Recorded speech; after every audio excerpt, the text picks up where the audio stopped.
গাজায় ইসরায়েলি বর্বরতার প্রতিবাদে উত্তাল দেশ, গণহত্যার কড়া নিন্দা বাংলাদেশ সরকারের। মার্কিন শুল্ক পুনর্বিবেচনায় ট্রাম্পকে ডক্টর ইউনূসের চিঠি, 3 মাসের জন্য স্থগিতের আহ্বান। বিদেশি বিনিয়োগকারীদের নিয়ে ঢাকায় সম্মেলন শুরু, উদ্যোক্তাদের জন্য 900 কোটি টাকা তহবিল গভর্নর।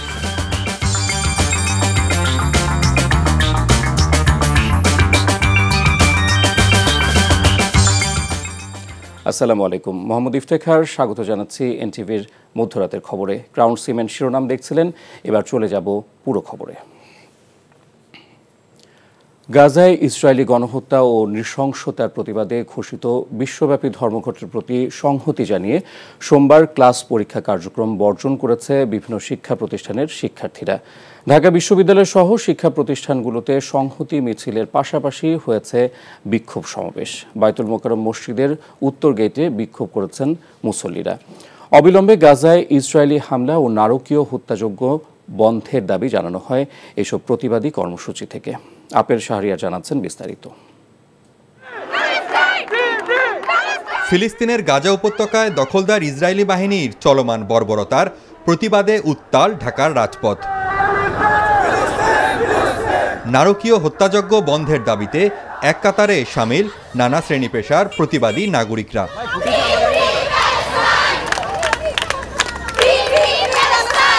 অলিগলি থেকে প্রধান সড়ক আওয়াজ তুলতে কাঁধে কাঁধ মিলিয়ে মিছিলে অংশ নেন শিশু থেকে বৃদ্ধ পর্যন্ত বিভিন্ন বয়সী মানুষ।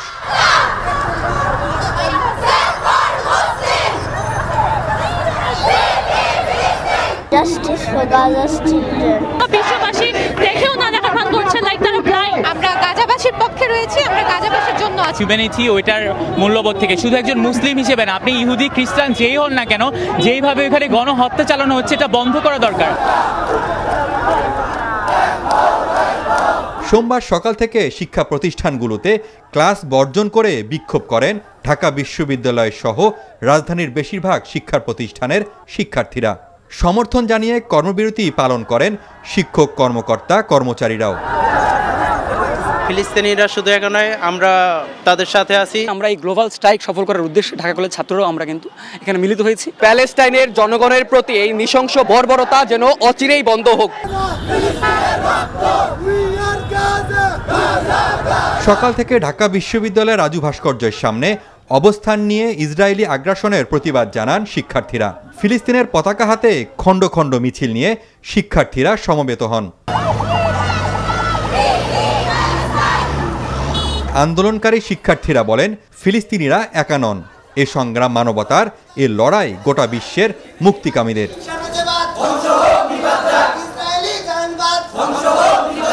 আমরা কোনো দাবি দাওয়া নিয়ে আসিনি, আমরা এসেছি অত্যাচার মানুষকে মুক্ত করার জন্য। ধর্মীয় দিক থেকে না দেখে আমরা যদি মানবতার দিক থেকে বিষয়টা চিন্তা করি, আমাদের প্রত্যেকের উচিত এই কর্মসূচিতে জয়েন করা। ইসরায়েলের অন্যায় অত্যাচার আর আমরা নীরবে সইতে পারি না।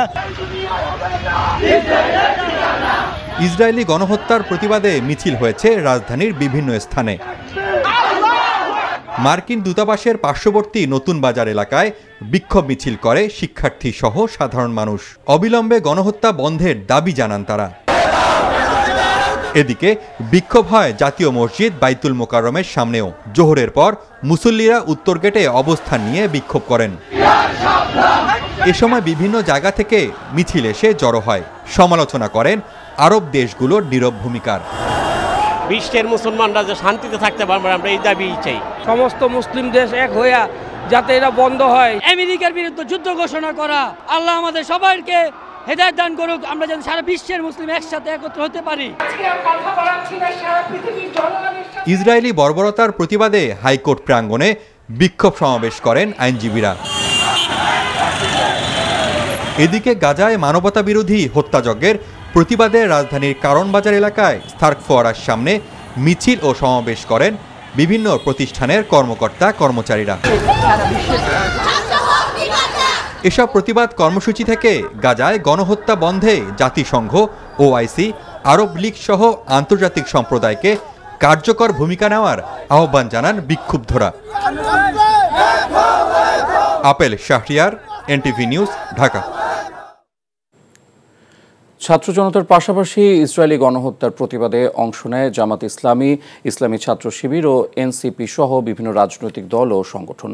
বিক্ষোভ থেকে গাজায় নারী, শিশু ও নিরীহ নিরস্ত্র মানুষকে নির্বিচারে হত্যা বন্ধের দাবি জানানো হয়। একই সাথে ইসরায়েলি ব্যবসা প্রতিষ্ঠানের উৎপাদিত ও বিপণনকৃত পণ্য বর্জনের আহ্বান জানান আন্দোলনকারীরা। মেজবা হাসানের রিপোর্ট।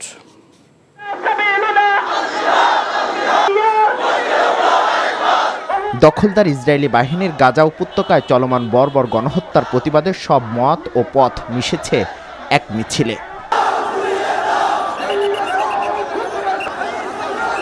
ঢাকার রাজপথ যেন রূপ নেয় ২৪ জুলাইয়ের বিপ্লবের মতো জনসমুদ্রে।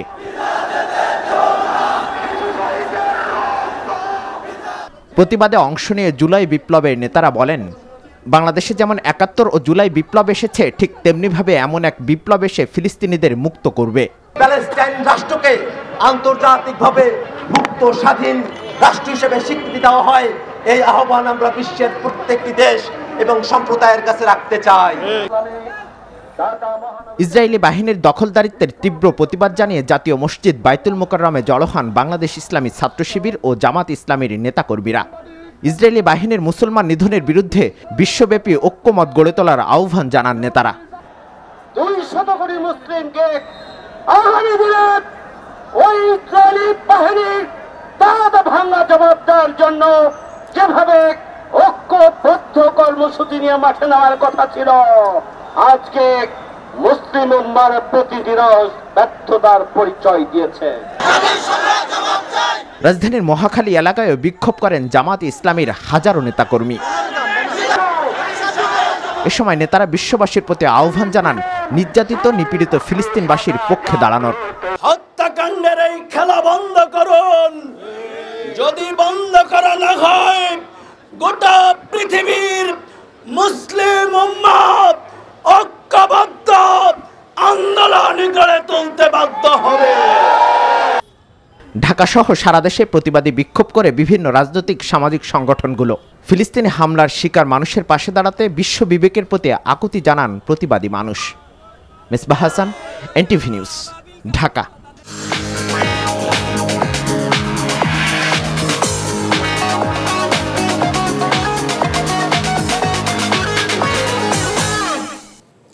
এবারে মার্কেন্টাইল ব্যাংক অর্থনীতির খবর।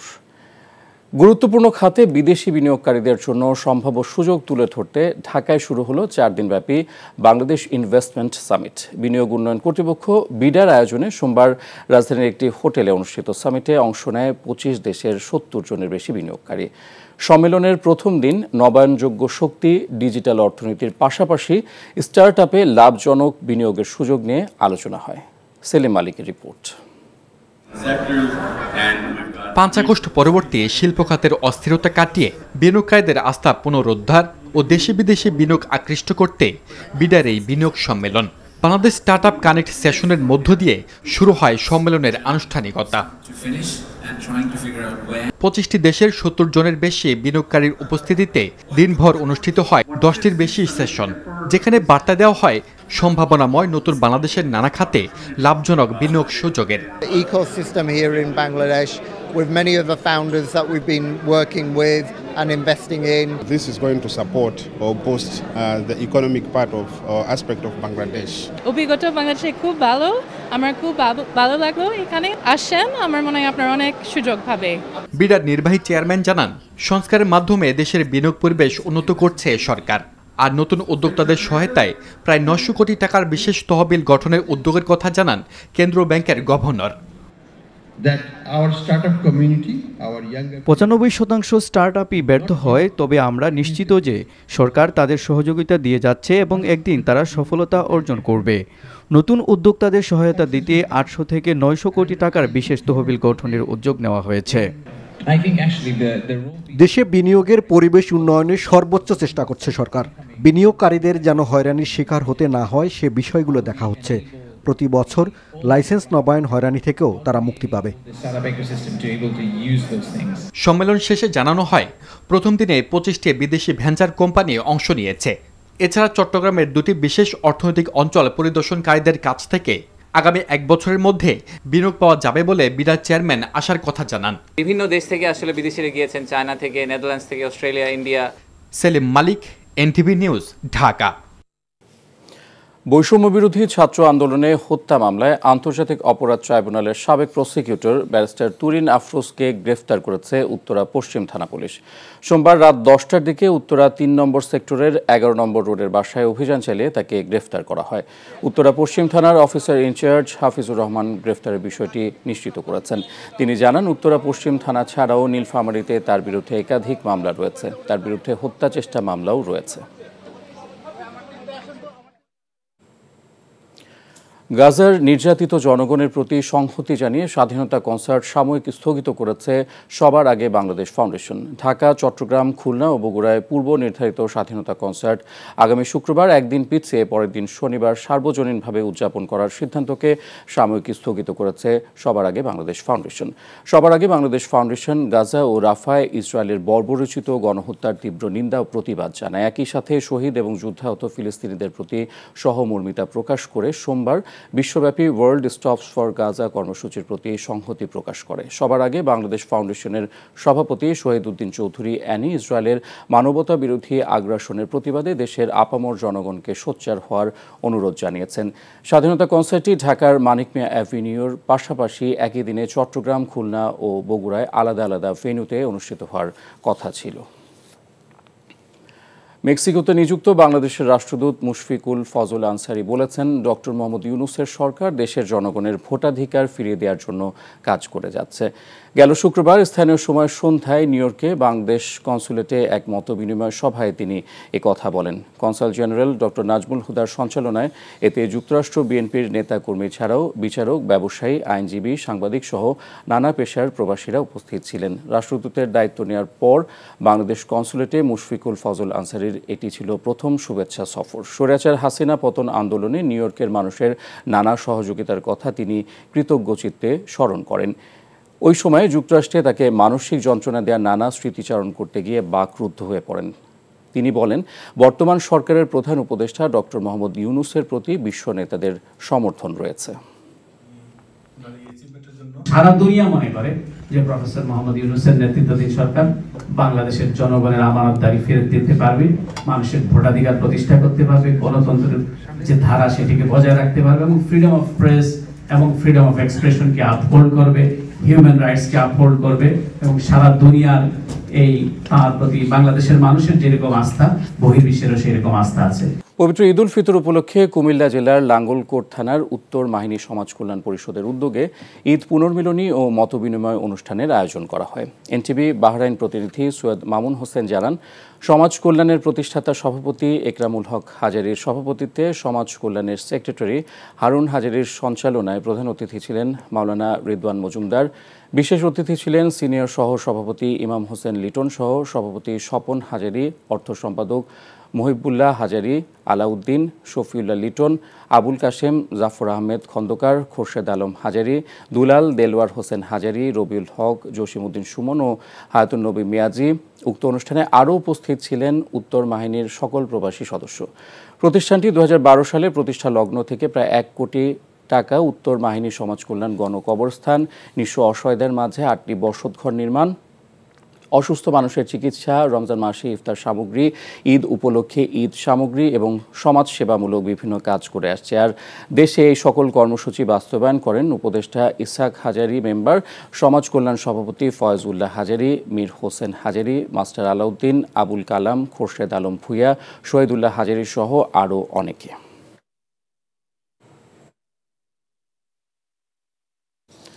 সৌদি আরবের মক্কায় নেচে গিয়ে ঈদ পুনর্মিলনী উদযাপন করল প্রবাসী চন্দনাইশ সমিতি। সৌদি আরব থেকে মক্কা প্রতিনিধি কামাল পারভেজ অভি জানিয়েছেন, মক্কার কাকিয়ার একটি হোটেলে শুরুতে পবিত্র কোরআন তেলাওয়াত করেন আবু মিরাদ। এরপর জাতীয় সঙ্গীত পরিবেশন করা হয়। সমিতির সভাপতি মোজাম্মেল হকের সভাপতিত্বে ও প্রতিষ্ঠাতা সাধারণ সম্পাদক আমিনুল ইসলাম চৌধুরী কায়সারের উপস্থাপনায় অনুষ্ঠানে বক্তব্য রাখেন মোহাম্মদ জালাল উদ্দিন, আবু সালেক, হারুনুর রশিদ, আবুল ফজল নান্নু, আমানুল্লাহ সমরকান্দি, জাহাঙ্গীর আলম, খলিলুর রহমান, জাকির হোসেন, মুরিদুল আলম মুরাদ, মোহাম্মদ মুসা, আক্তার কামাল, শাহ আলম, ইস্কান্দার হোসেন, রাশেদ চৌধুরী, ইয়াসিন, মনসুর আলম। সাংস্কৃতিক অনুষ্ঠান শেষে উপস্থিত প্রবাসীদের নিয়ে র্যাফেল ড্র অনুষ্ঠিত হয়। এতে 20 জন ভাগ্যবান প্রবাসীর হাতে পুরস্কার তুলে দেন সমিতির সভাপতি মোজাম্মেল হক সহ অতিথিরা।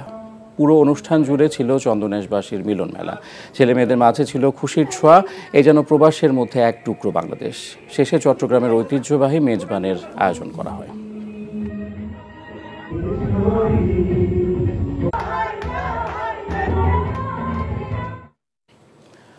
Bahrain Bangladeshi electrical super team বি বেস্টের আয়োজনে ঈদ আনন্দ ভ্রমণ অনুষ্ঠিত হয়েছে। দেশটির বিভিন্ন পর্যটন এলাকা পরিদর্শনের পাশাপাশি আয়োজন করা হয় ফুটবল টুর্নামেন্ট, মোরগ লড়াই, হাড়ি ভাঙা এবং রশি টানা প্রতিযোগিতার।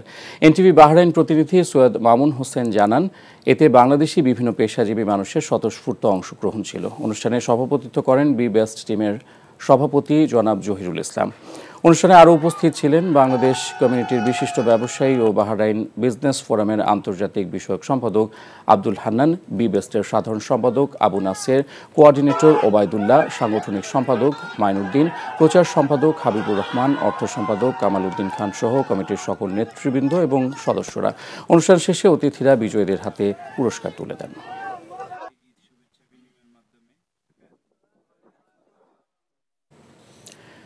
সেনজেন দেশগুলিতে ভর্তির ব্যাপারে সহযোগিতা করছে FH global migration Bangladeshi student যারা USA, কানাডা, অস্ট্রেলিয়া সহ সেনজেন দেশগুলিতে যেতে ইচ্ছুক তাদের ভর্তির ব্যাপারে সহযোগিতা করছে FH গ্লোবাল মাইগ্রেশন। মালয়েশিয়া থেকে এনটিভির স্টাফ করেসপন্ডেন্ট কায়সার হামিদ হান্নান জানান, ব্যাচেলর প্রোগ্রামে অ্যাডমিশন নিয়ে মাত্র 1 বছর শেষ করে মালয়েশিয়ার কিছু প্রাইভেট ইউনিভার্সিটি যেমন INTA university, Taylor's university, university of Wollongong, Malaysia campus, Asia Pacific university, UCSI ইউনিভার্সিটিতে খুব সহজে ক্রেডিট ট্রান্সফার করে সেনজেন দেশগুলোতে ভর্তি হওয়া যায়। ভর্তি সংক্রান্ত বিষয়ে বাংলাদেশে এডুকেশন কনসালটেন্সি এই ইউনিভার্সিটিগুলোর বাংলাদেশের প্রতিনিধি হিসেবে কাজ করে যাচ্ছে FH গ্লোবাল মাইগ্রেশন। এই প্রতিষ্ঠানটি দীর্ঘ 13 বছর ধরে মালয়েশিয়ার বিভিন্ন ইউনিভার্সিটিতে বাংলাদেশি স্টুডেন্টদের অ্যাডমিশন নেওয়ার জন্য কোনো প্রকার সার্ভিস চার্জ ছাড়া সহযোগিতা করে যাচ্ছে।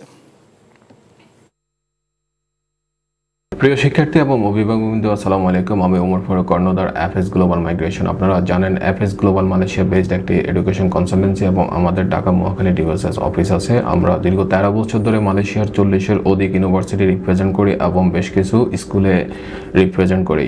সো আপনারা যারা বাংলাদেশ থেকে মালয়েশিয়ার ইউনিভার্সিটি অথবা স্কুলে অ্যাডমিশন নিতে চান, আপনারা বিশ্বাস রাখতে পারেন FH গ্লোবাল মাইগ্রেশনের উপরে। সৌদি আরবের মক্কায় ঈদ পুনর্মিলনী ও প্রীতিভোজের আয়োজন করে Mecca, Jeddah, Taif, Medina Hail diamond business society. NTV Mecca প্রতিনিধি কামাল পারভেজ জানিয়েছেন, মক্কা নগরীর DXN হলরুমে আয়োজিত অনুষ্ঠানে মোহাম্মদ মিজানুর রহমানের সভাপতিত্বে ও SSD নাসির উদ্দিন ধনির পরিচালনায় উক্ত অনুষ্ঠানে বিশেষ অতিথি ছিলেন SSD Nahid Parvez, SSD Masud Rana, SD Mohammad Monir Hossain. প্রধান অতিথি ETD নাসির খান চৌধুরী বলেন, চৌকস নেতৃত্ব এবং সফলতা পেতে হলে অবশ্যই প্রচেষ্টা চালিয়ে যেতে হবে। শেষে বিশ্বের মুসলিম উম্মার শান্তি কামনা করে দোয়া ও মোনাজাত পরিচালনা করেন সৌদি শেখ মোহাম্মদ আবুল হোসেন।